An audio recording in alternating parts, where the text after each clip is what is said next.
get back to the conversation around inflammation for a moment. You know, it gets sort of frustrating to me when I see people say, oh, Kelly, maybe I ran into them at the grocery store and I wasn't able to help some of their pain level, but they went to get a steroid injection and that fixed it right up. And they've been going regularly for steroid injections. And what frustrates me about that, first, I'm happy they're feeling better, no question about it. But steroids do destroy soft tissue and do destroy joints. Everyone knows this. But sometimes we just don't think it's really going to apply to our body. But here's the irony of steroids. It's a magnificent anti-inflammatory. It cuts down on inflammation, and then voila, you feel so much better. But ask yourself this question. Why are you inflamed? Say you haven't been injured. It's been, you've had some pain in your shoulder for 9 months, and there wasn't really even an injury to begin with. Why are you inflamed? Why is that still sore, but then a steroid injection can take that pain away? It's not because we're in the wrong place at the wrong time. That your body has an inflammatory milieu, if you will.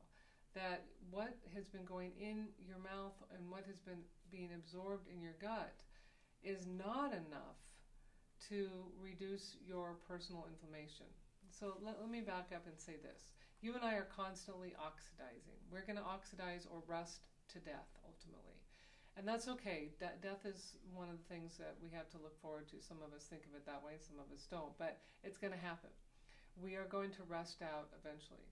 But while we're living and vibrant, you oxidize with just the day-to-day activity of your metabolic cycle and your mitochondrial activity, the fuel sources in your system. But you're also oxidizing because you're exposed to stress, and you're exposed to relationship challenge, and you're exposed to the toxic effects of plastic, and you're exposed to cigarette smoke, and you're exposed to radiation from all kinds of things. So we're oxidizing, we're breaking down. That really is, we're producing free radicals. The cells break down and they're producing a free radical, which kind of can be considered like a little cellular terrorist. It goes in and causes inflammation and causes pain and upset. But thankfully, you and I get to eat antioxidants. It reverses the oxidation. And what are antioxidants? Well, we know fruits and vegetables. There's a little bit in chocolate. There's a little bit in coffee.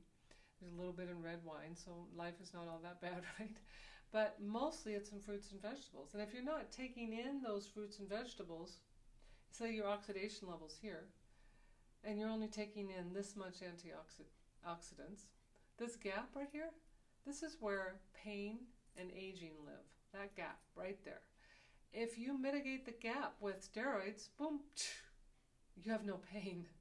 But the problem is you're destroying the joint where you have the pain.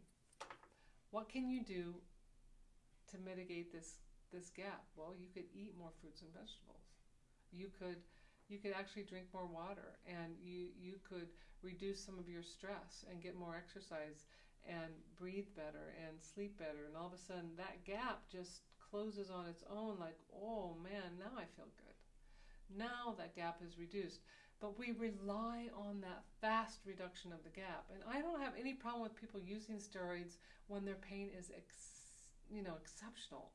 But then back up and say, okay, let me be responsible for finding a way to reduce that gap.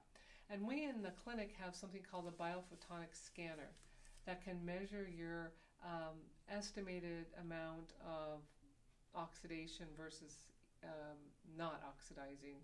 And we're certainly happy to do that. It's a 30-second test in the clinic, and it can give you a score about that. It's an interesting way to start. But just be thinking about, why are we running to the cupboard for non-steroidals or getting a prednisone dose pack or a steroidal injection when we know in the long run that's producing a negative outcome?